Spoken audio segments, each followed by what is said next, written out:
Hello friends. क्या आप भी हर दिन थोड़ा और खुश रहना चाहते हैं?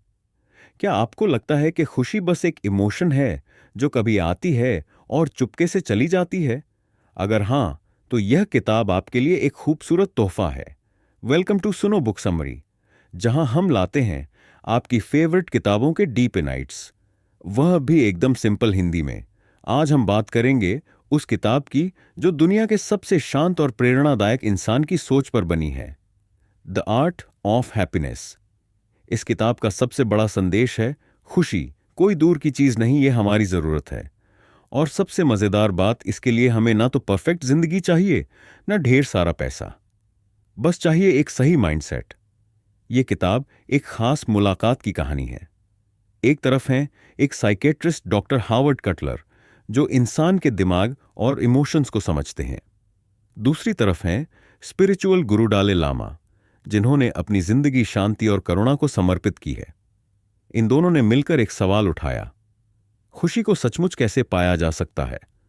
और यहीं से शुरू होता है एक गहरा विचारों को झकझोर देने वाला और प्रैक्टिकल सफर। सोचिए, हम सब क्या चाहते हैं? अच्छी नौकरी, प्यारा परिवार, दोस्तों के साथ मस्ती, या शायद वह सपनों की छुट्टी। लेकिन इन सब के पीछे हमारा असली मकसद क्या है? खुश रहना। किताब में कहा गया है, हमारी हर कोशिश, हर मेहनत का आखिरी लक्ष्य बस यही है, अंदर से अच्छा महसूस करना। पर दिक्कत यह है कि हम खुशी को गलत जगहों पर ढूंढते हैं। नई गाड़ी, बड़ा घर, या इंस्टाग्राम पर 1000 लाइक्स।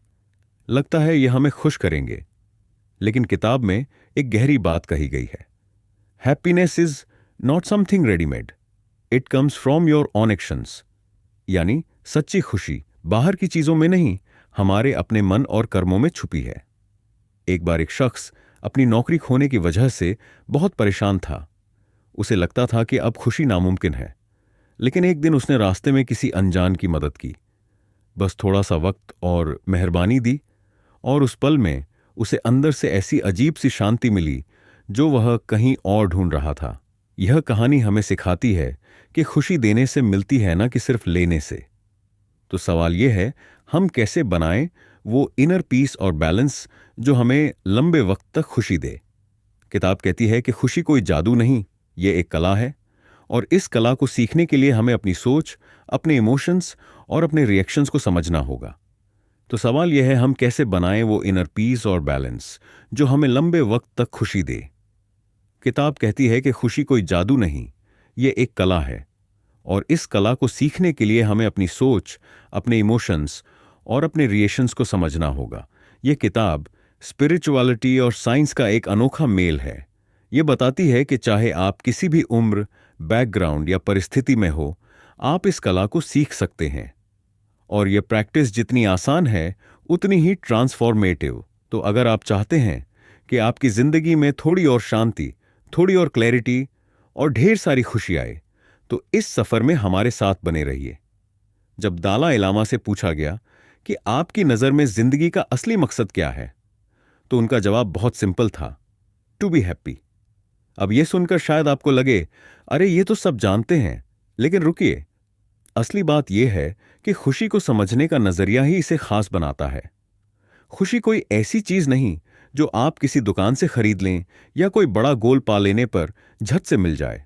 किताब कहती है कि खुशी एक स्टेट ऑफ माइंड है, यानी आपका दिमाग, आपका नजरिया और अपनी भावनाओं को संभालने का तरीका यही तय करता है कि आप कितने खुश हैं। सोचिए, जब हम खुश होते हैं तो क्या होता है? हमारे अंदर दया जागती है, धैर्य आता है, और हम दूसरों को माफ करने के लिए तैयार रहते हैं। लेकिन जब दुखी होते हैं, तब गुस्सा, जलन और डर हमारे ऊपर हावी हो जाते हैं।